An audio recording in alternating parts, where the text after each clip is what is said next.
मान्छे होइन हिजो राजा भनेको सामन्ती हुन्छ भन्ने, गाउँ गाउँमा प्रशिक्षण चलाउने ती मान्छे होइनन्। त्यही प्रचण्ड होइन फोड्न लाउने, मूर्ति फोड्न लाउने, उसकै कार्यकर्ताहरूले मूर्ति फोरेका होइनन् त्यो के अरे राजवंशहरूको। सामन्ती हुन् भनेर मूर्ति ढाल्दै हिँडेको होइन। आज उनीहरू भैँसी पनि पूजा गर्दैछन्, भोका पनि पूजा गर्दैछन्। उनीहरू धर्म प्यारो भइसक्यो। रामदेवको काखमा छन्, कहिले कमल नयन आचार्यको काखमा छन्, कहिले चाहिँ श्रीनिवास आचार्यको काखमा छन्, कहिले आदित्यनाथ योगीको काखमा चाहिँ लुटुपुटु गरेर बसेका छन्। अनि यिनीहरू चाहिँ परिवर्तनकारी शक्ति, यिनीहरू परिवर्तनकारी शक्ति होइनन्। यिनीहरू भनेको यिनीहरूको न पुङ्छ न पुच्छर छ। भूमि सुधार होइन, बाहुन सुधार बनायो त्यो। किन भन्दाखेरि हिमालमा भएका बाहुनले तराईमा पनि जग्गा पाए, तराईमा भएका बाहुनले हिमालमा पनि जग्गा पाए। एउटै बाहुनको चाहिँ हिमाल पहाड तराईमा चाहिँ जग्गा। अनि त्यो भूमि सुधार भयो। अनि त्यो भूमि सुधारको गफ छुटेर अन्तर्राष्ट्रलाई मक्क बनायो। हामीले भूमि सुधारको काम सक्यौँ, भूमि सुधार भयो, यहाँ त बाहुन सुधार मात्र भयो। नेपालमा लोकतन्त्रलाई अपहरण गर्न अथवा अपमानित गर्न, लोकतन्त्रवादीहरूलाई चाहिँ अपमान गर्न, यहाँका आम उत्पीडित उपेक्षितहरूलाई अपमान गर्नको लागि यो पुस 27 पृथ्वी जयन्ती भनेर चाहिँ यो अभियान ल्याइरहेका छन्। र यो गभर्मेन्टले पनि यो खालको कार्य गर्नु एकदमै आपत्तिजनक र निन्दनीय कुरा हो। र निन्दन हामी त्यसको भर्सना पनि गर्छौँ। उहाँले एउटा पोहोर साल कान्तिपुरमा अन्तर्वार्ता पनि दिनुभएको थियो। जुन पृथ्वीनारायण शाहलाई आज जुन रूपमा देखाइएको छ त्यो नक्कली हो, फेक हो। र पृथ्वीनारायण शाहको त्यस्तो फोटोहरू पनि थिएन भनेर चाहिँ भनिएको छ कि। अनि एउटा चाहिँ फेक एउटा चाहिँ तस्बिर बनाएर ऊ चाहिँ एकताको प्रतीक भनेर चोर औँला उठाइएको, जताततै चाहिँ नेपालको ठाउँ ठाउँमा नेपाली सेनाको चाहिँ ब्यारेकभित्र होइन त्यो चाहिँ पृथ्वीनारायण शाहको चाहिँ फोटो राखेर चाहिँ जुन आज उनलाई चाहिँ देवता सरह पूजा गरिरहेको छन्, यो एउटा चाहिँ सर्वथा गलत हो। किन भन्दाखेरि आज यो पृथ्वीनारायण शाह भनेको एक हिसाबले यहाँका जो त्यतिखेरका राजाहरू थिए, रजौटाहरू थिए, ती राजा रजौटाहरूलाई चाहिँ समाप्त पारेर उनले चाहिँ हत्या, हिंसा, अन्याय, अत्याचार, बलात्कारी विभिन्न चाहिँ नाक कान काटेर भुँडी फोडेर कयौँ मानिसहरूलाई चाहिँ यहाँका चाहिँ मूलवासीहरूलाई, किराँतहरूलाई चाहिँ बगाएर खोलामा नदीमा बगाएर उनीहरूको चाहिँ लुटपाट मच्याएर नै एक हिसाबले चाहिँ उनले आफू राजा भएको के अरे चाहिँ पृथ्वीनारायण शाह बनेको हो नि त। त्यसो भएकोले गर्दाखेरि त्यस्ता शासकहरूलाई चाहिँ दुनियाँमा के गरेको छ त भन्दाखेरि साम्राज्यवादी होइन भनेर चाहिँ भनिएको छ। साम्राज्यवादी जसले चाहिँ पछि आएर उसले आफ्नो इम्पायर खडा गर्यो। किनभने नेपाल भन्नेको त नेपाल अस्तित्व त अग्रिम नै थियो होइन, नेपाल अस्तित्व त अग्रिम नै थियो। त गोर्खा भन्ने अस्तित्व त पछि आयो। के भन्छ एउटा राष्ट्रिय गान पनि छ नि, शिरमान गम्भीर नेपाली प्रचण्ड प्रतापी भूपति। राजा भूपति कसरी हुन्छ? राजा भनेको भूपति हो, तर त्यही हिजो घोटायो नि त। भूपति भनेको त भूमिको पति हो नि यार, ल्यान्डलर्ड हो त्यो। राजा कुन आधारमा ल्यान्डलर्ड हो? राजाहरू त हिजो फिरङ्गी थिए, यी शासकहरू त फिरङ्गी हुन्, फिरङ्गी थिए। तर फिरङ्गीहरूलाई चाहिँ भूपति भनेर बनाइदियो, बत्थेर आएका भन्छ। अनि अर्को कुरा चाहिँ के अरे नेपाली कक्षामा नेपालको जुन एउटा सिलेबस पाठ्यक्रममा चाहिँ 4 कक्षाको पाठ्यक्रममा गाउँछ गीता नेपाली ज्योतिको पङ्ख उचाली भन्ने एउटा जुन छ, त्यसमा चाहिँ सगरमाथा शिखर हामीले उचाल्यौँ खोइ के भनेर चाहिँ भनेको छ। अनि यस्ता वाहियात कुराहरू होइन पाठ्यक्रम बनाएर हाम्रो मान्छेको दिमाग त एकदमै चाहिँ बुद्धु बनाइदियो। Mongol national organisation dash doctor Gopal Gurung सङ्गठनका सङ्घीय सभा का सङ्घीय नेता साथै सर्वोच्च नेता र अहिले 5औं राष्ट्रिय महाधिवेशन मूल आयोजक समितिका सचिव जीवन मङ्गोल हामीसँग हुनुहुन्छ। हजुरलाई एकदम हार्दिक स्वागत छ। हस्, धन्यवाद। अहिले फेरि पछिल्लो समयमा नेपाल सरकारले एउटा विवादास्पद जुन पृथ्वी जयन्तीमा जुन बिदा दिने कार्यक्रम हिजो भर्खर सार्वजनिक गरेको छ, यो विषयमा तपाईँको धारणा के छ? यो वास्तवमा भन्नुपर्दाखेरि नेपाल जब सङ्घीय लोकतान्त्रिक गणतन्त्र धर्मनिरपेक्ष मुलुक भनेर घोषणा भइसकेको अवस्थामा जे भए पनि नामै मात्र भए पनि त आएको छ होइन। यो अवस्थामा नेपालमा लोकतन्त्रलाई अपहरण गर्न अथवा अपमानित गर्न, लोकतन्त्रवादीहरूलाई चाहिँ अपमान गर्न, यहाँका आम उत्पीडित उपेक्षितहरूलाई अपमान गर्नको लागि यो पुस 27 पृथ्वी जयन्ती भनेर चाहिँ यो अभियान ल्याइरहेका छन् र यो गभर्मेन्टले पनि यो खालको कार्य गर्नु एकदमै आपत्तिजनक र निन्दनीय कुरा हो र निन्दन हामी त्यसको भर्सना पनि गर्छौँ। निन्दनीय कुरा थियो भने नेपाल आफैमा गणतन्त्रमा प्रवेश गरेको राष्ट्र, एउटा स्वाधीन राष्ट्र, धेरै राजाहरू फ्यालिसके नि त होइन। किराँत राजा फ्यालिएको अवस्था छ, सेन राजाहरू फ्यालिएको छ, यहाँको 2200, 2300, 2400 राजाहरू फ्यालिएको अवस्था छ। पछिल्लो समयमा शाहवंशी राजा फ्यालिएको अवस्था हो। ती सबै राजाहरूको नाउँमा बिदा दिने हो भने ती सबै राजाहरूको काहीँ न काहीँको उनीहरूको योगदान त छ। तर पृथ्वीनारायण शाहकै जन्म जयन्तीले सरकारले बिदा दिनु, त्यही माथि लोकतन्त्र एउटा गणतन्त्र नेपाली जनताको अभिमत पाएर जुन अहिले जुन सरकार छ, त्यो सरकारले त्यस्तो अपमानित काम चाहिँ किन गरे जस्तो लाग्छ हजुरलाई? यो चाहिँ के हो भन्दाखेरि एउटा राजनीतिमा चाहिँ एउटा टोटेम भन्ने सिद्धान्त प्रयोग हुँदो रहेछ होइन। त्यो चाहिँ अब विशेष गरेर आफूलाई राष्ट्रवादी देखाउनको लागि होइन, यो भनेको अकाट्य हो, यो भनेको सत्य हो, त्यसलाई चाहिँ एउटा के भन्छ नि देवत्वकरण भन्छ नि, त्यो देवत्वकरण गरिएको खास होइन। अब पृथ्वीनारायण शाहले नेपाल एकीकरण गर्यो, एकीकरणकर्ता हो भन्ने हिसाबले यहाँ त्यसको व्याख्या विश्लेषणहरू गरियो, व्यापक रूपमा त्यसको प्रचारहरू गरियो। अब यसमा एउटा मात्र म ऐतिहासिक भनौँ न कुरालाई चाहिँ म दृष्टान्तले बताउन चाहन्छु। राजा महेन्द्रले जति बेला पृथ्वीनारायण शाहको चाहिँ पिक्चर बनाउनु पर्छ भनेर एकजना नेवार जो हुनुहुन्छ अहिले पनि हुनुहुन्छ होइन, के कर्मचारी हुनुहुन्छ, जे भए पनि एकजना चाहिँ के नामबाट नै आउँछ के कर्मचारी, यस। उहाँले एउटा पोहोर साल कान्तिपुरमा अन्तर्वार्ता पनि दिनुभएको थियो। जुन पृथ्वीनारायण शाहलाई आज जुन रूपमा देखाइएको छ त्यो नक्कली हो, फेक हो र पृथ्वीनारायण शाहको त्यस्तो फोटोहरू पनि थिएन भनेर चाहिँ भनिएको छ कि। अनि एउटा चाहिँ फेक एउटा चाहिँ तस्बिर बनाएर ऊ चाहिँ एकताको प्रतीक भनेर चोर औँला उठाइएको, जताततै चाहिँ नेपालको ठाउँ ठाउँमा नेपाली सेनाको चाहिँ ब्यारेकभित्र होइन त्यो चाहिँ पृथ्वीनारायण शाहको चाहिँ फोटो राखेर चाहिँ जुन आज उनलाई चाहिँ देवता सरह पूजा गरिरहेको छन्, यो एउटा चाहिँ सर्वथा गलत हो।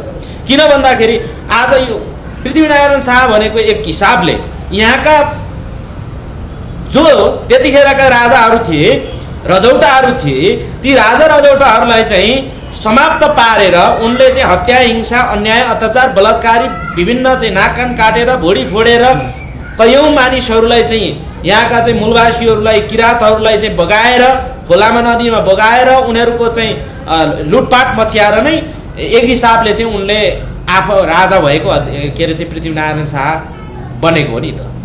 त्यसो भएकोले गर्दाखेरि त्यस्ता शासकहरूलाई चाहिँ दुनियाँमा के गरेको छ त भन्दाखेरि साम्राज्यवादी होइन भनेर चाहिँ भनिएको छ। साम्राज्यवादी जसले चाहिँ पछि आएर उसले आफ्नो इम्पायर खडा गर्यो। किनभने नेपाल भन्नेको त नेपाल अस्तित्व त अग्रिम नै थियो होइन, नेपाल अस्तित्व त अग्रिम नै थियो त, गोर्खा भन्ने अस्तित्व त पछि आयो। जति बेला लिग्लीकोट भन्ने ठाउँमा चाहिँ गोर्खामा चाहिँ घले राजा होइन, चेपे नदीमाथिका चाहिँ शासक लिङलिङ कोट हो खास, तर लिङलिङ कोटलाई लिग्लीकोट बनायो। त्यो लिग्लीकोटको राजा त घले हो, होइन, माझकोट होइन, सिरानकोट भनेर यस्तो छ। ती जहाँ आज पृथ्वीनारायण शाहको दरबार छ, जहाँ पृथ्वीनारायण शाहले चाहिँ मन्दिर बनाएको छ, ती इलाकाहरू भनेको त, ती आधार इलाका भनेको त मूलवासीको थियो नि त होइन। त्यतिखेरका के अरे चाहिँ यहाँका रैथाने मूलवासीहरूको एउटा चाहिँ शासन गर्ने अड्डा थियो नि त। तर त्यही चिजहरू चाहिँ खोसेर चाहिँ उनले आजको दिनमा हामीले बुझ्ने गोर्खा इम्पायर खडा गर्यो होइन। त्यही गोर्खा इम्पायर जब खडा भयो तबदेखि हिन्दूकरण पनि नेपालमा सुरुवात भयो। त्यो त मैले भने होइन, त्यो आम यहाँका बुद्धिजीवीहरूले भनिरहेको। हजुरले तपाईँले चाहिँ के अरे यो जुन आजको दिनमा तपाईँले यो उठान गरिराख्नु भएको छ, यसै विषयमा म के भन्छु भने जसरी पृथ्वीनारायण शाह चाहिँ एउटा गोर्खा इम्पायर खडा गर्यो, जस्तो अमेरिकामा पनि त्यस्तै कोलम्बसले चाहिँ अमेरिका पत्ता लगायो भनेर चाहिँ दुनियाँमा चाहिँ भ्रम फैलायो, भ्रम पिट्यो होइन। त्यसको 500 वर्षपछि होइन कोलम्बसले अमेरिका पत्ता लगायो भनेर चाहिँ यो विश्वव्यापी चाहिँ जुन एउटा के अरे चाहिँ एक किसिमको चाहिँ भ्रम फैलायो। त्यसपछि जस्तो रिगोबर्टा मेन्चु ग्वाटेमालाका चाहिँ राष्ट्रपति पनि हुनुभयो। रिगोबर्टा मेन्चु जो चाहिँ नोबेल पिस प्राइजबाट चाहिँ सम्मानित व्यक्ति पनि हुनुहुन्छ। इन्डिजिनसहरूको वकालत गरेकै कारणले, इन्डिजिनसहरूको कल्चर ह्युमन राइट्सको कारण के अरे चाहिँ बारेमा वकालत गरेको कारणले 1992 मा नोबेल पिस प्राइज पनि पाउनुभएको। अब रिगोबर्टा मेन्चुले के गर्नुभयो भन्दाखेरि 1990 ताका किनभने त्यहाँ एउटा पृथकतावादीहरूको आन्दोलन भनेर भनिरहेको थियो अथवा गृहयुद्ध चलिरहेको थियो रिगोबर्टा मेन्चुको देशमा। त्यो समयमा चाहिँ रिगोबर्टाले चाहिँ त्योभन्दा अगाडि नै पुस्तक लेखेको थियो, आई एम रिगोबर्टा मेन्चु। उनले के देखाएको थियो भन्दाखेरि आफ्नै बाउ आमा दाजुभाइ सबै चाहिँ परिवार गुमाएका थिए।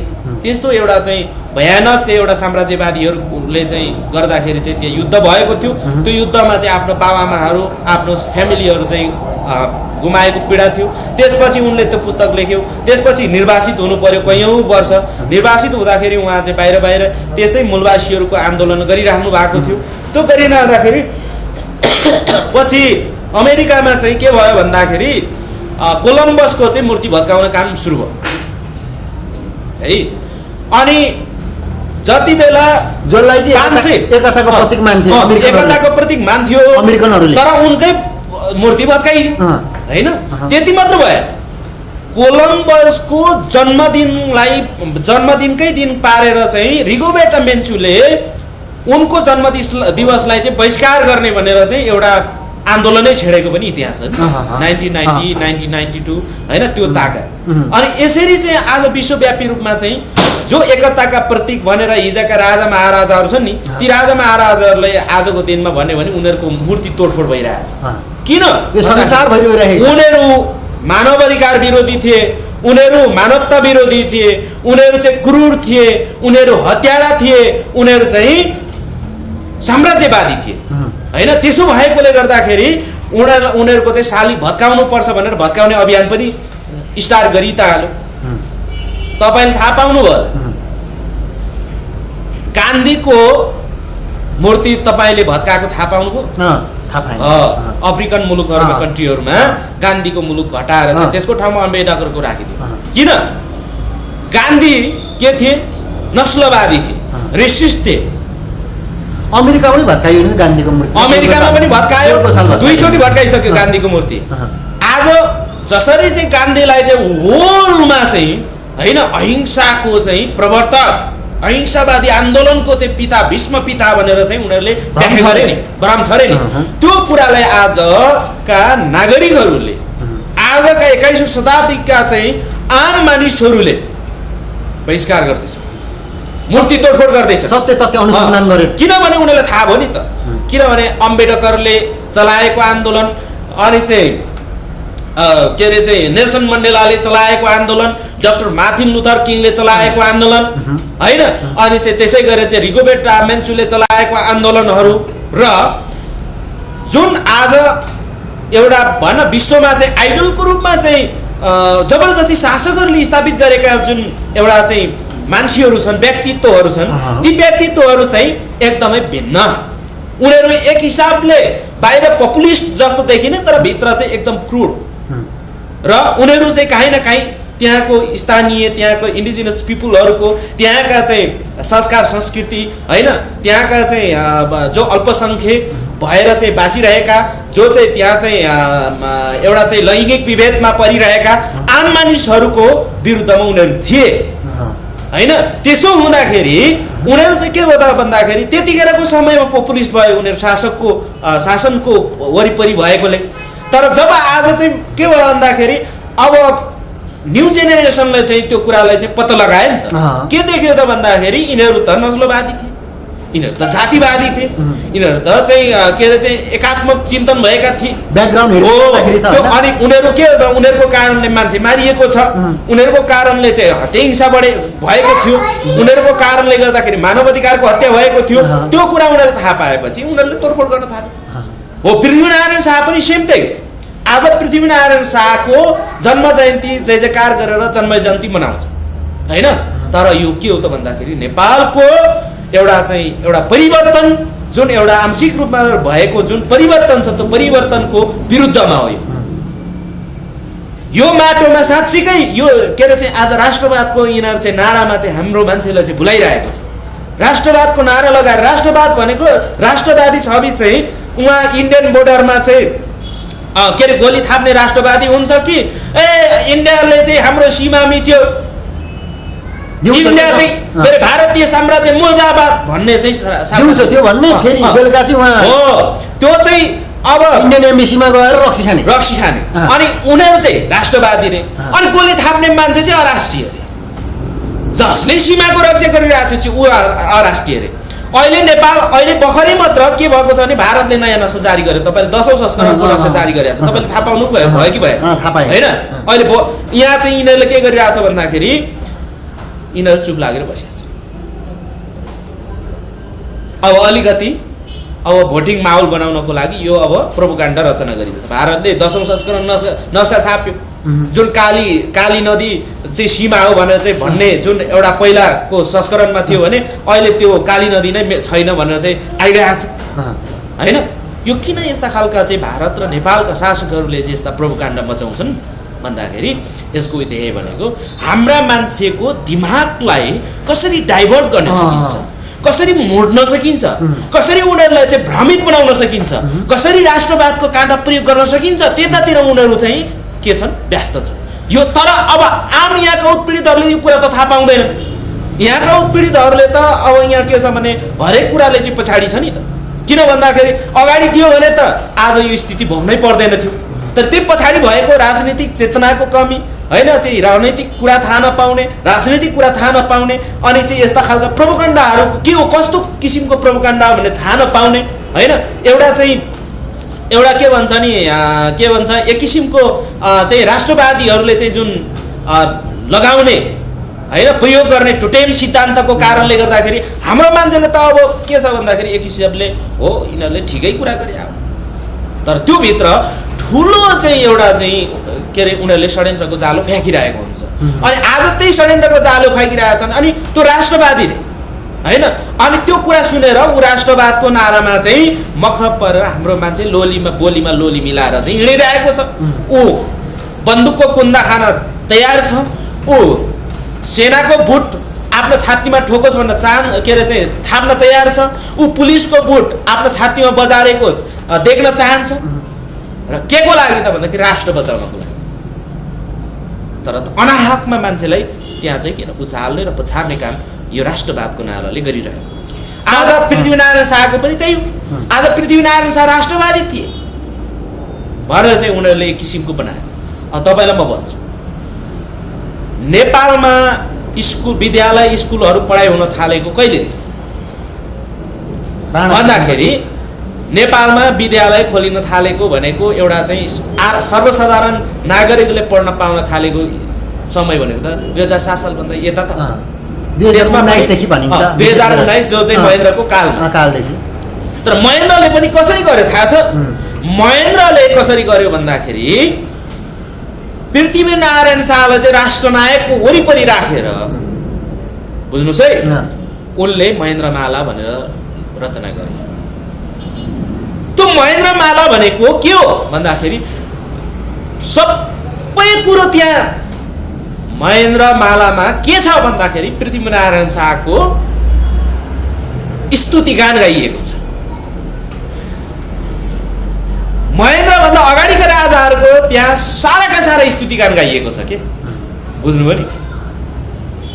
त्यो महेन्द्रमालामा 1 कक्षादेखि 10 कक्षासम्म हो 2032-33 सालदेखि त नेपालमा एसएलसीको अब चाहिँ व्यवस्था भयो, त्योभन्दा अगाडि त थिएन होइन।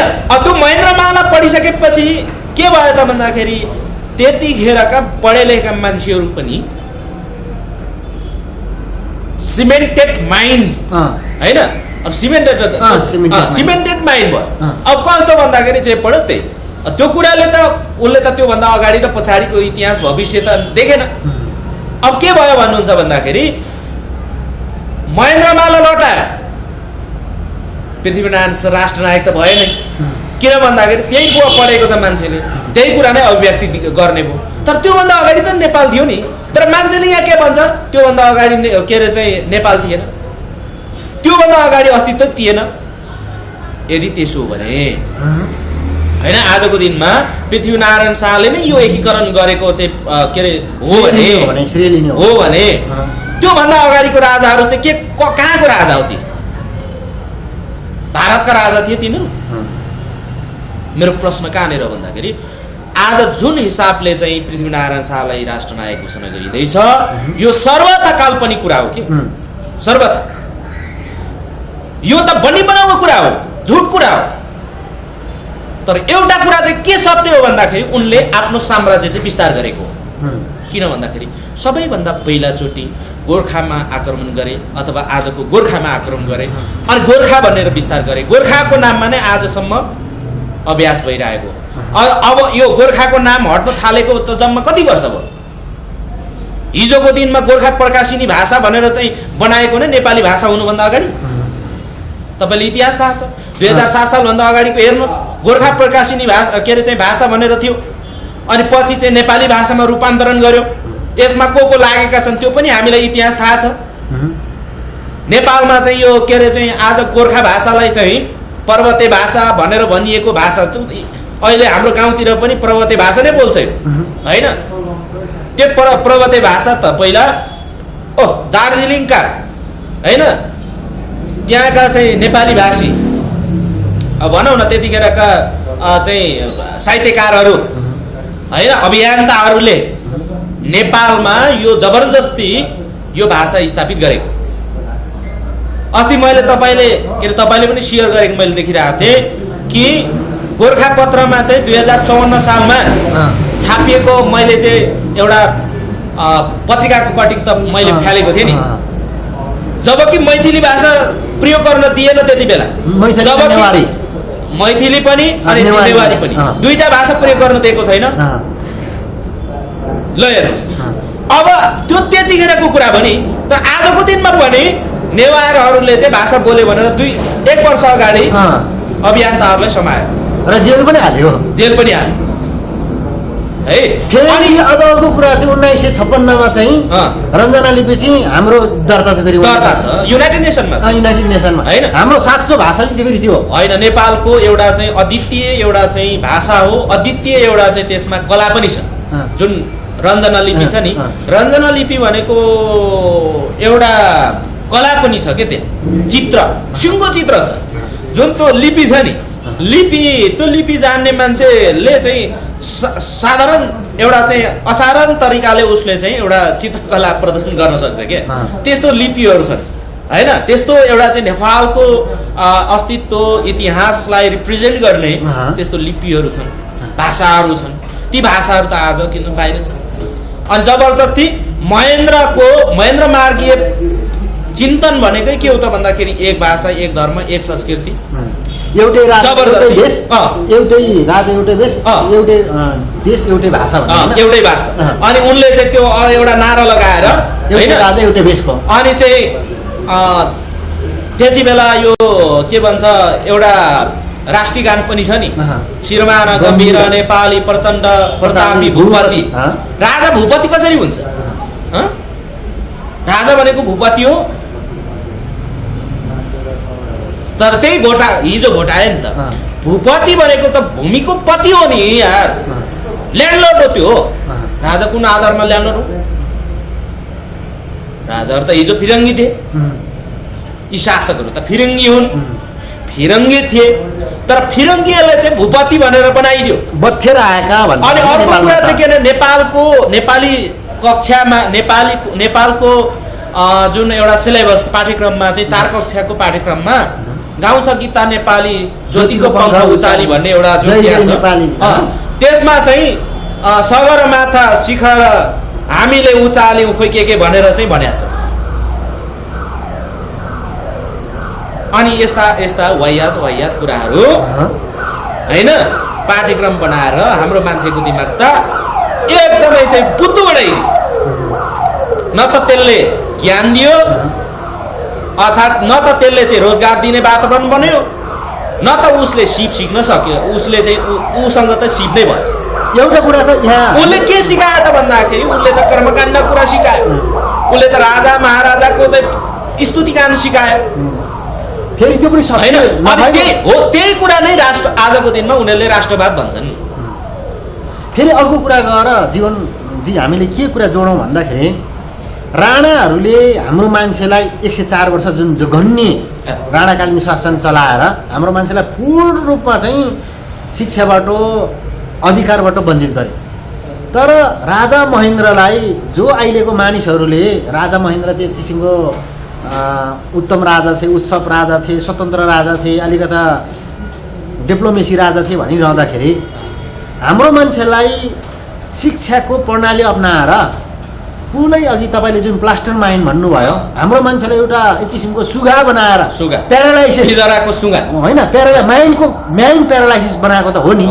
अनि उनलाई अहिलेको शाहवंश मानिसहरू, अहिले शाहवंश जुन राजाहरूलाई यो समयमा हामीले सम्मान गर्नुपर्ने कारण चाहिँ के छ त? त्यसो होइन, सम्मान किन उहाँहरूले मानिरहनु भएको छ भन्नु होइन। एउटा कुरा के छ भन्दाखेरि यदि त्यो प्र्याक्टिकल शिक्षा थियो भने आज अरब देशमा अथवा विभिन्न युरोपमा, अमेरिकामा, अस्ट्रेलियामा कम्तीमा 80 लाखभन्दा बढी युवा युवतीहरू चाहिँ बेरोजगार भएर रोजगार खोज्न विभिन्न शिक्षाको नाममा होला, व्यापारको नाममा होला, ती मानिसहरू गएका छन्। प्र्याक्टिकल शिक्षा भइदिएको त्यो त हुँदैन थियो। उनको शिक्षा नीतिको कारणले गर्दाखेरि आज देश दुर्गति भयो नि त। कारण त हरेक कुराको बिहाइन्ड रिजन भन्छ नि त, त्यो कुरा भयो नि त। र पनि फेरि राजाको जय जयकार गरिराखेको छ।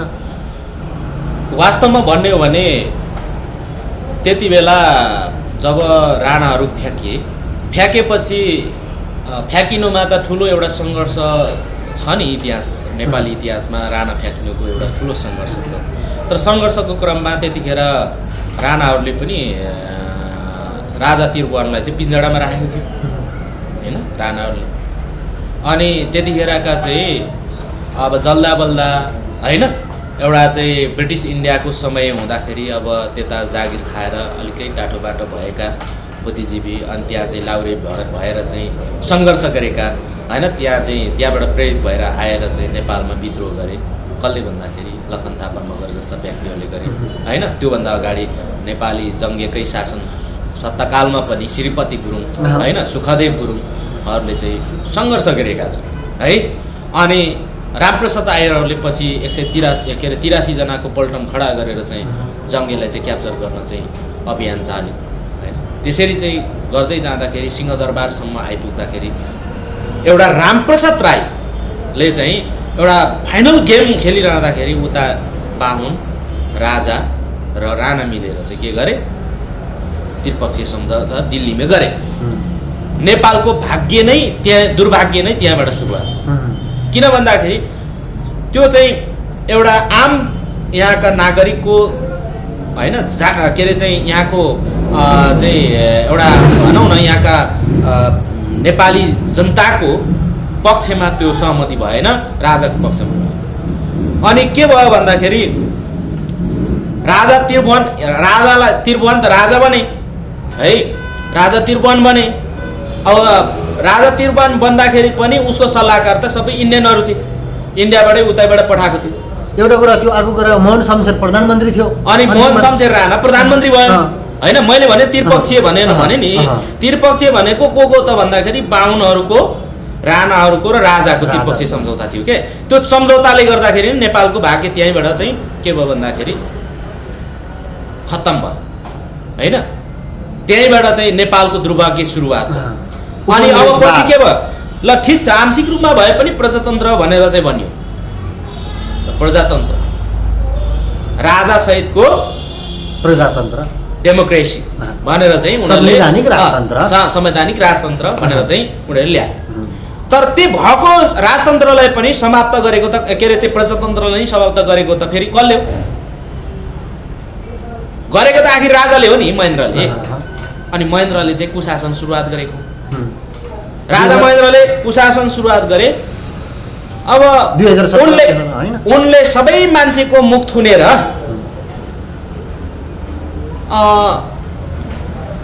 सबै मान्छेलाई चाहिँ एउटै उसमा चाहिँ गोलमोटल तरिकाले चाहिँ राखेर बाँधेर राखेर अथवा कसीमा राखेर अथवा पिजडाभित्र राखेर चाहिँ के गरे त भन्दाखेरि उनले गर्न खोजे, काम गर्न खोजे।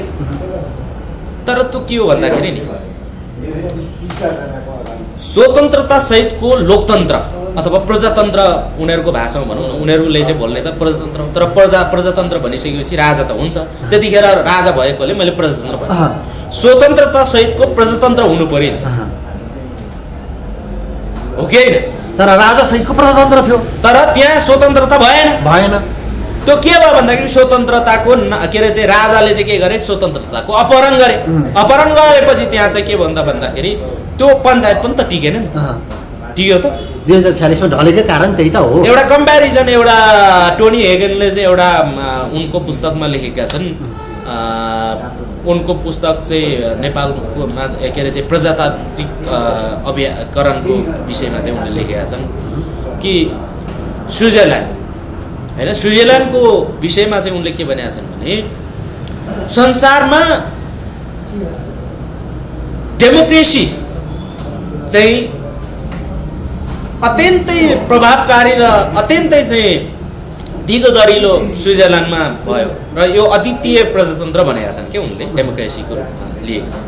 स्विजरल्यान्डको डेमोक्रेसीलाई चाहिँ अद्वितीय एउटा चाहिँ रूपमा लिएका छन्। अनि उनले त्यहाँ के लेखेर आएछन् भन्दाखेरि अब त्यो स्विजरल्यान्ड देशमा चाहिँ आज किन विकास सम्भव भयो त भन्दाखेरि डेमोक्रेसीमा चाहिँ के हुन्छ भन्दाखेरि राजनीति संस्कार चाहिन्छ अरे के, बुझ्नु नि?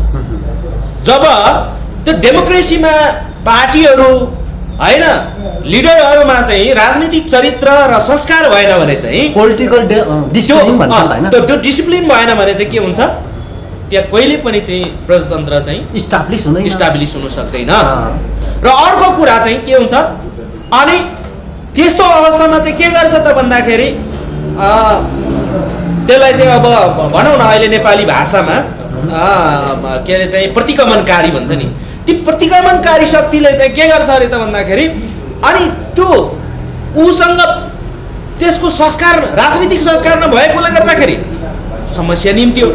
तर दोष कसलाई दियो त भन्दाखेरि त्यो प्रणालीलाई दोष दियो अरे क्या। त्यो दोष दिएपछि त कसरी हुन्छ? अहिले यहाँका चाहिँ के छ भन्दाखेरि रविन्द्र मिश्र होइन, कमल थापा, राजेन्द्र लिङ्गदेन होइन, अनि चाहिँ यो के भन्छ केपी ओली, अनि चाहिँ यो के अरे चाहिँ छुचो मुख पारेर चाहिँ बोल्ने 70 करोड काण्डको बास्कोटा गोकुल बास्कोटा होइन, यिनीहरू भनेको यिनीहरूले एउटै हो। यिनीहरूको कुरा सुन्नुहोस्, संहिताले चाहिँ इथियोपिया हुन्छ, संहिताले इथियोपिया हुन्छ। हिजो मैले हेरिरहेको थिएँ रमेश प्रसाईको कार्यक्रम लालमोहर रविन्द्र मिश्रले बोलिरहेका है, संहिता खारेज गर्नुपर्छ है। अनि हिजो एउटा चाहिँ नेपालको चाहिँ एउटा उदयमान शक्ति वैकल्पिक शक्ति भनेर आएका मान्छे होइन, त्यस्तो वैकल्पिक शक्ति हुन्छ 21औं शताब्दीको चिन्तन त्यस्तो हुन्छ। अनि उनले त अहिले के भनिरहेको छ, रविन्द्र मिश्रले पार्टी खोल्ने बेलामा त धेरैले अनुमान गरेको छ मान्छे राजावादी हो, राजावादी त हो, हिन्दुवादी हो, त्यो त हामीले भनेकै हो नि। किन भनेको यिनीहरू भनेको प्रगतिशील बाहुन हो भन्ने कुरा भनेको थियो नि त। त्यही त हामीले के भन्यो भने ऊ प्रगतिशील बाहुन हो, उनीहरूमा कुरा गर्न चाहिँ विचारको होइन। उनीहरू भनेको के हो त भन्दाखेरि एक किसिमको एउटा चाहिँ बौद्धिक खुरापाती हो क्या, बौद्धिक खुरापाती गर्ने। अनि त्यो बौद्धिक खुरापाती गरेर चाहिँ यिनीहरूले के गर्दैछन् त भन्दाखेरि यो फेलर संहिता फेल भयो, जब कि संहिताको असली अभ्यास भइरहेको छ। विश्वका चाहिँ विद्वानहरूले के भनेको छ भने जब शक्ति पृथकीकरणको सिद्धान्तलाई नै के अरे चाहिँ त्यहाँ चाहिँ प्रयोग गरेन भने कुनै पनि ठाउँमा विकास सम्भव छैन भनेको छ कि डिसेन्ट्रलाइजेसन भन्छ हैन। डिसेन्ट्रलाइजेसन त हुनु पर्यो, तर त्यो एउटा पृथकीकरणको आधारमा अभ्यासमा भएपछि त अब आज कम्युनिस्टहरूले भन्ने सेन्ट्रलाइजेसनको कुरा डेमोक्रेटिक सेन्ट्रलाइजेसन भन्छ, पावर सेन्ट्रलाइजेसन भन्छ हैन। के अरे चाहिँ डेमोक्रेटिक सेन्ट्रलाइजेसन भनेर चाहिँ उनीहरूले त्यसरी भन्छ। कम्युनिस्टको त अब कुरै छोडिदिउँ होइन, किनभने उनीहरू आफैमा अधिनायकवादी के अरे चाहिँ उनीहरूको सिद्धान्तले नै अधिनायकवादी देखिन्छ भने अब डेमोक्रेटिकहरू पनि त्यही सेन्ट्रलाइजेसन अथवा चाहिँ डेमोक्रेटिक सेन्ट्रलाइजेसन के कम्युनिस्ट के चाहिँ यहाँ त डेमोक्रेट भन्ने त्यो छुट्याउनै गाह्रो छ क्या। अनि यिनीहरू चाहिँ के भन्दा रविन्द्र मिश्रले भन्यो नेपालमा चाहिँ अब धर्मको चाहिँ धर्मनिरपेक्षको सवालमा जनमत सङ्ग्रह गर्नुपर्छ भने होइन। केपी ओलीले भन्यो अब पछिल्लो समयमा म लोकतन्त्रको मसिया हो, त्यहाँ चाहिँ लोकतान्त्रिक प्रधानमन्त्री लोकतन्त्रको चाहिँ एउटा लोकतान्त्रिक एउटा चाहिँ पद्धतिमा उनी प्रधानमन्त्री भएपछि चाहिँ म त 14 वर्ष जेल गएँ नि त लोकतन्त्रको लागि भनेको छ। हावा गफ सुनेर हाम्रो मान्छे थपडी पठाउँछ, I love you KP Oli भन्छ। अनि देशमा समस्या निम्ताउने अराष्ट्रिय तत्त्वहरू त यिनीहरू हो नि त। को भन्दाखेरि त्यही मिश्रहरू जस्तो मान्छे हो जसले चाहिँ हिजो मिठा मिठा सपनाबाट भ्रष्टाचारीको मुखमा किरा परोस् उही होइन। फेरि उही कार्यक्रम कस्तो चलायो त भन्दाखेरि बीबीसीमा एउटा कार्यक्रम उनले चलायो, भारत के अरे नेपाल चाहिँ भारतमा किन नगाभिने यस्तो शीर्षकको कार्यक्रम चलाएर हिँड्थ्यो एक समय। अनि आज यहाँ राष्ट्रवाद 2000 होइन। अनि उनीहरूले चाहिँ के भन्छ विश्वको भू राजनीतिक अवस्थालाई निहालेर म परिवर्तन भएँ भनेर चाहिँ भनिरहेको थिएँ। आज त असली रूप देखिएला। तर म के भन्छु भन्दाखेरि विश्वको भू राजनीतिसँग कुरा छैन यहाँ अब मूलवासी मङ्गोलहरूले चौतर्फीबाट चाहिँ अब आवाज उठाउन थाले। अब त्यसलाई तहलाउने भनेको त को हो भन्दाखेरि राजा नै हो भन्ने उनीहरूको मनसाय। अनि उनीहरूले के पनि पर्यो, उनीहरूले के कुरा गरिरहेछ भन्दाखेरि अब यहाँ चाहिँ धेरै छाडातन्त्र भयो, यसलाई तह लाउनको लागि अलिकति निरङ्कुशता चाहिन्छ भने चाहिँ उनीहरूले निरङ्कुशता खोज्दैछन्। 21औं शताब्दीमा निरङ्कुशता खोज्नु भनेको सबैभन्दा दुर्भाग्यपूर्ण छ। बुझ्नुभयो नि, त्यति धेरै पढे लेखेको भन्नेहरू हो दुर्भाग्यपूर्ण छ। किन भन्दाखेरि 21औं शताब्दीमा निरङ्कुशता शासन सञ्चालन गर्छु, उनीहरूको मुख थुनेर चाहिँ राख्छु भन्नु भनेको चाहिँ सबैभन्दा चाहिँ यो घटिया सोच जुन चाहिँ सम्भवै छैन नि। किनभने आज दिनमा सुन्नुहोस्, हिजो कुनै समयमा युद्ध मचियो, धार्मिक युद्ध मचियो, जातीय युद्ध मचियो, के सभ्यताको द्वन्द्व भयो, अनेक किसिमको चाहिँ लडाइँहरू भयो, सङ्घर्ष वर्ल्ड वारहरू भयो होइन, कोल्ड वारहरू भयो, के भयो। यस्तै साम्राज्यवादीहरूले आक्रमण गर्यो अनि चाहिँ ती साम्राज्यवादीहरूको आफै खुम्चिनु पर्यो। फेरि ती साम्राज्यवादीहरूको चाहिँ शालिग ठडाए, तर आज ती शालिग ठडाएका साम्राज्यवादी शक्तिहरू त आज खुम्चियो हो कि होइन। ब्रिटिस साम्राज्यमा घाम अस्ताउँदैन भनेर चाहिँ फुइलाउने ब्रिटिसहरू आज के भयो खुम्चिएका छन् हो कि होइन। हो त्यसकारणले गर्दाखेरि त्यसो भएकोले गर्दाखेरि हामी बुद्धको देशको मान्छे भएकोले हामी मुन्दुमी कुरालाई चाहिँ हामी मुन्दुमी ज्ञानलाई चाहिँ हामी प्रयोग गर्ने मान्छे भएकोले हाम्रो मुन्दुमले हाम्रो बुद्धको एउटा चाहिँ वचनले के भन्छ भन्दाखेरि माया दया करुणा, हेर्नुहोस् है, माया दया करुणा अथवा एउटा चाहिँ को माध्यमबाट समाजलाई उत्प्रेरणा शिक्षा जगाएर चाहिँ उसलाई अगाडि बढाउन सकिन्छ भने रूपान्तरण गर्न सकिन्छ भने छ नि हो। त्यो मार्ग पो अवलम्बन गराउनु त यहाँ त कहाँ उहाँ चाहिँ के भन्छ के अरे रविन्द्र मिश्रको चाहिँ के अरे चाहिँ लोक कल्याणकारी लोकतन्त्र हेर्नुहोस् उन्नत जातको लोकतन्त्र अब जात पनि कतिवटा हो कति फेरि उनीहरूले जान्दछन् यो कुरा अनि हाम्रो मान्छे अब लोक कल्याणकारी भनेको के हो वैज्ञानिक समाज एउटाले भन्छ वैज्ञानिक समाजवाद अरे एउटाले भन्छ लोक कल्याणकारी चाहिँ लोकतन्त्र अरे उन्नत जातको लोकतन्त्र अरे हेर्नुहोस् है हाम्रो मान्छे त त्यही अलमल हो नि एउटै कुरा म भन्छु उन्नत जातको लोकतन्त्र भने पनि त्यसको आधार त्यही हो एउटै तर आजको दिनमा लोकतन्त्रको चाहिँ न्यूनतम मूल्य मान्यतालाई तपाईँले फलो गर्नुभयो भने नम्बर 1 मा प्रेस स्वतन्त्रताको कुरा अभिव्यक्ति स्वतन्त्रताको कुरा सभा सम्मेलन गर्नेको स्वतन्त्रताको कुरा हैन ट्रेड युनियन खोल्नेको स्वतन्त्रताको कुरा हैन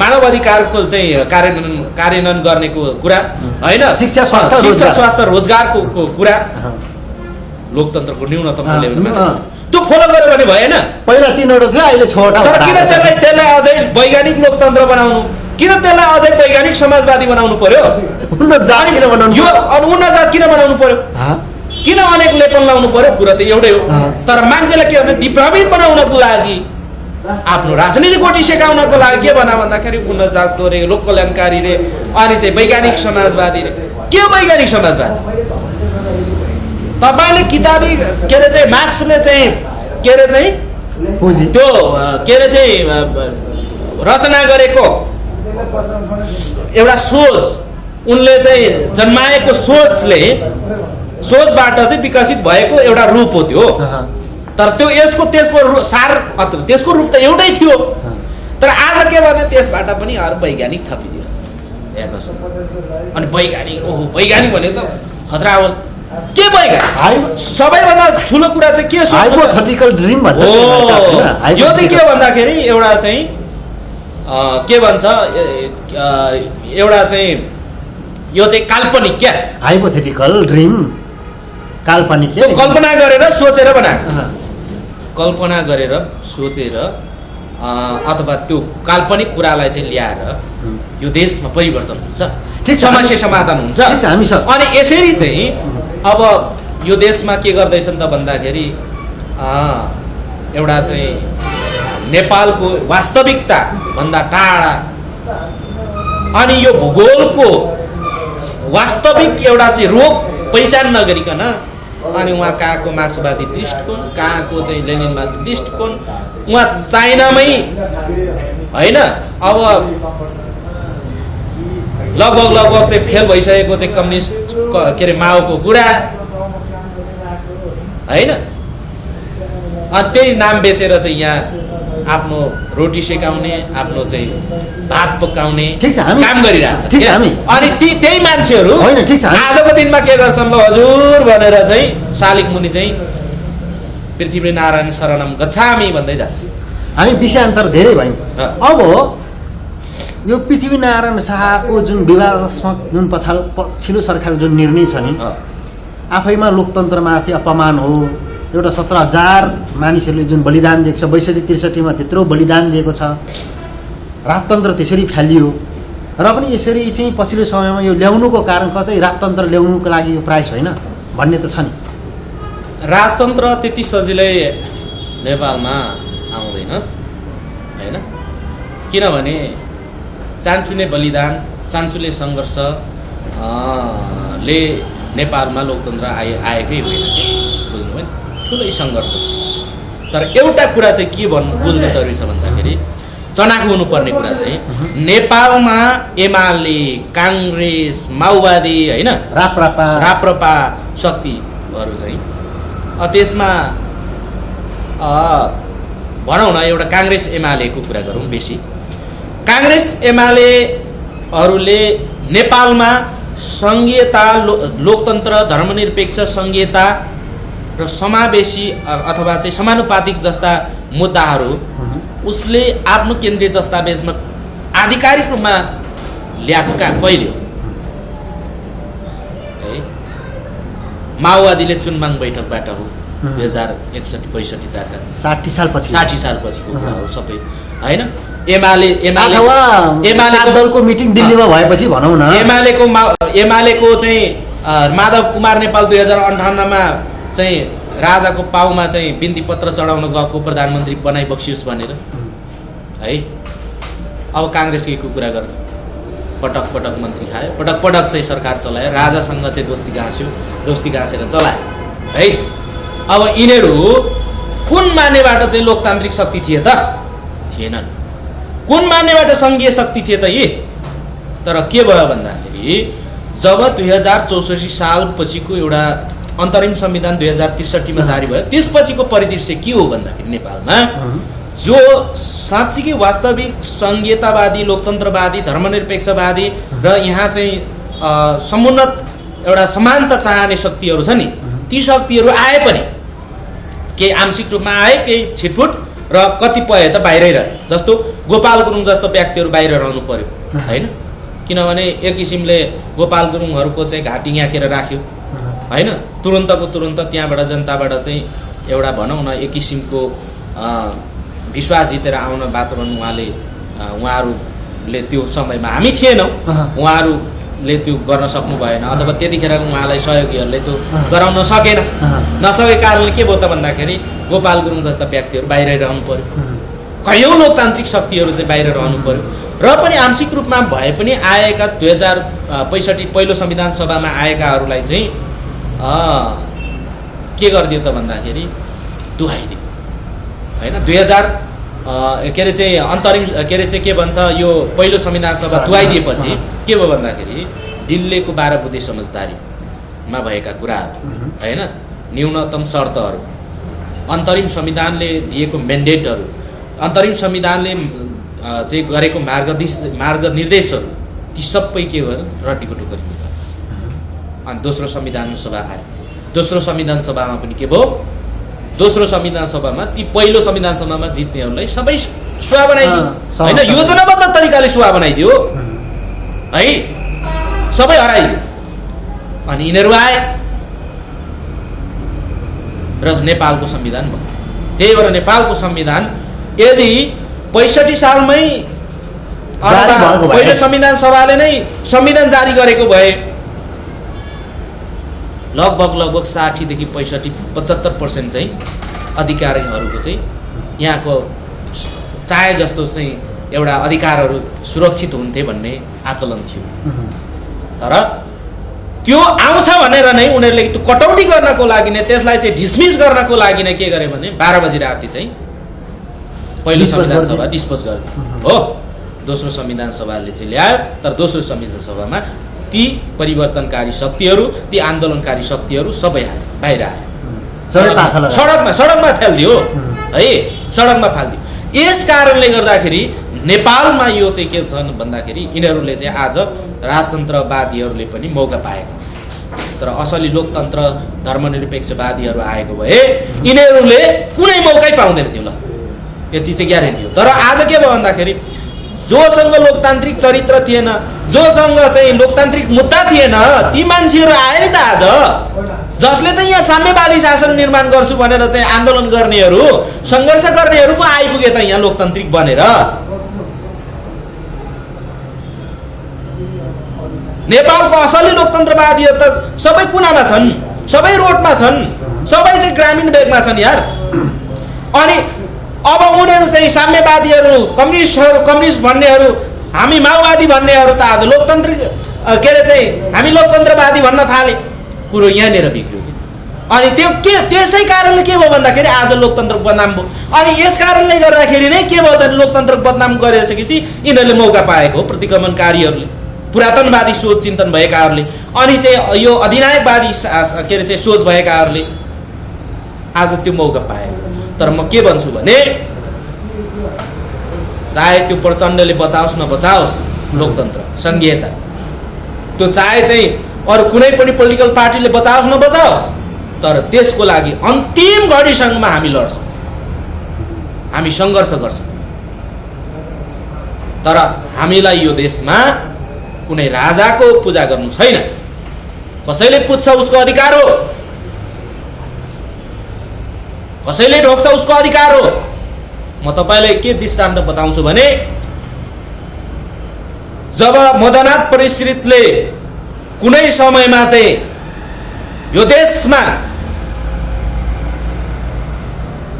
प्रशिक्षण दिन्थे त्यति बेला मदनाथ परिश्रित साँच्चीकै परिवर्तनकारी शक्ति हो कि क्या हो त? मदनाथ परिश्रित साँच्चीकै वैज्ञानिक सोच भएको मान्छे कि क्या हो त भनेर चाहिँ ठाने। किन थाहा छ? मदनाथ परिश्रितले 2031 सालमा पुस्तक लेखे देवासुर संग्राम।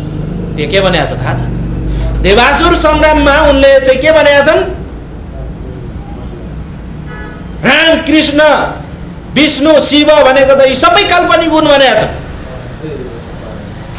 हेर्नुहोस्, आफ्नो आफू माथि पुग्नको लागि त्यतिसम्म उनीहरूले चाहिँ लेखे।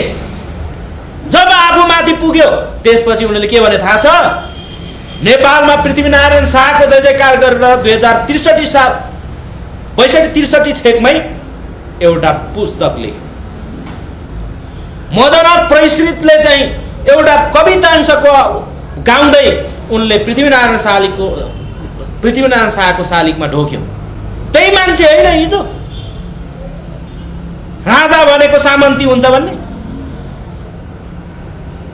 गाउँ गाउँमा प्रशिक्षण चलाउने ती मान्छे होइनन्? त्यही प्रचण्ड होइन फोड्न लाउने, मूर्ति फोड्न लाउने? उसकै कार्यकर्ताहरूले मूर्ति फोरेका होइनन् त्यो के अरे राजवंशहरूको? सामन्ती हुन् भनेर मूर्ति ढाल्दै हिँडेको होइन। आज उनीहरू भैँसी पनि पूजा गर्दैछन्, भोका पनि पूजा गर्दैछन्। उनीहरू धर्म प्यारो भइसक्यो। रामदेवको काखमा पुग्छ, रामदेवको काखमा छन्, कहिले कमल नयन आचार्यको काखमा छन्, कहिले चाहिँ श्रीनिवास आचार्यको काखमा छन्, कहिले आदित्यनाथ योधीको काखमा चाहिँ लुटुपुटु गरेर बसेका छन्। अनि यिनीहरू चाहिँ परिवर्तनकारी शक्ति, यिनीहरू परिवर्तनकारी शक्ति होइनन्। यिनीहरू भनेको यिनीहरूको न पुङ्छ न पुछर छ। यस्तो खालका शक्तिहरू हुन् जसले गर्दाखेरि नेपालमा अस्थिरता निम्तिरहन्छ, जसले गर्दाखेरि नेपालमा चाहिँ अशान्ति फैलिरहन्छ। आज एउटा बोल्यो भोलि अर्को बोल्यो, बोलीको ठेगान छैन। हिजो त्यही के अरे चाहिँ केपी ओलीले भने संघीयताले देश चाहिँ इथियोपिया हुन्छ भने, लोकतन्त्र हुनु हुँदैन, बैलगाडा चढेर अमेरिका जानु जस्तो भने। त्यही मान्छे लोकतन्त्रवादी रे पछि फेरि त्यही हिजो केपी ओली राजतन्त्र भनेपछि खत्तम भन्ने, आज केपी ओली त्यही राजतन्त्र फेरि ठिक छ भन्ने। अनि आज फेरि त्यही राजतन्त्र मन पर्दैछ नि त यिनीहरूलाई। हिजो सामन्ती एकदमै खत्तम होइन, अनि आज हार्ली मोहाली गर्यो भने आज उनीहरू सबैलाई होकी भन्न लाग्नुको कारण के हो त भन्दाखेरि यहाँ साँच्चीकै असली लोकतन्त्रवादी शक्तिहरू चाहिँ उठ्न खोजिरहेको छ, जुट्न खोजिरहेको छ, उनीहरू सङ्घर्ष गरिरहेको छ। यो उनीहरूले हेरिरहेको कुरा हो। त्यो हेरेर नै उनीहरूले के गर्दैछन् भन्दाखेरि बेला बेलामा पासा काँटा प्रयोग गर्ने। अब ल्यायो कसलाई? राप्रपाको कमल थापा र ज्ञानेन्द्र शाहले योजनाबद्ध ढङ्गले चाहिँ कसले ल्याए? राजेन्द्र लिङ्गदेनले ल्याए। बुझ्नुभयो? नेपालको एउटा चाहिँ विद्रोही शक्ति, परिवर्तनकारी शक्ति भनेको चाहिँ लिम्बूहरू हो। त्यो कुरा राम्ररी शासकहरूलाई थाहा छ। लिम्बूलाई बलिको बोका बनायो यो शासकलाई थाहा छ। हिजो 1831 मा सन्धि गर्दाखेरि पृथ्वीनारायण शाहले सिमे भूमे खोला नाला होइन नाग नगेनीलाई चाहिँ साँची राखेर लिम्बुवान तिम्रै हुन्छ। यदि कसैले अगर खोज्ने कोसिस गर्यो भने त्यो भस्मखरानी हुनेछ भनेर चाहिँ भन्दै मख पारेर लिम्बुहरूलाई चाहिँ मख पारेको थियो। राजा महेन्द्रले के गर्दै 2021 सालमा भूमि सुधार भन्थ्यो। भूमि सुधार होइन, बाहुन सुधार बनायो त्यो। किन भन्दाखेरि हिमालमा भएका बाहुनले तराईमा पनि जग्गा पाए, तराईमा भएका बाहुनले हिमालमा पनि जग्गा पाए। एउटै बाहुनको चाहिँ हिमाल पहाड तराईमा चाहिँ जग्गा। अनि त्यो भूमि सुधार भयो। अनि त्यो भूमि सुधारको गफ छुटेर अन्तर्राष्ट्रलाई मक्ख बनायो। हामीले भूमि सुधारको काम सक्यौँ, भूमि सुधार भयो। यहाँ त बाहुन सुधार मात्र भयो।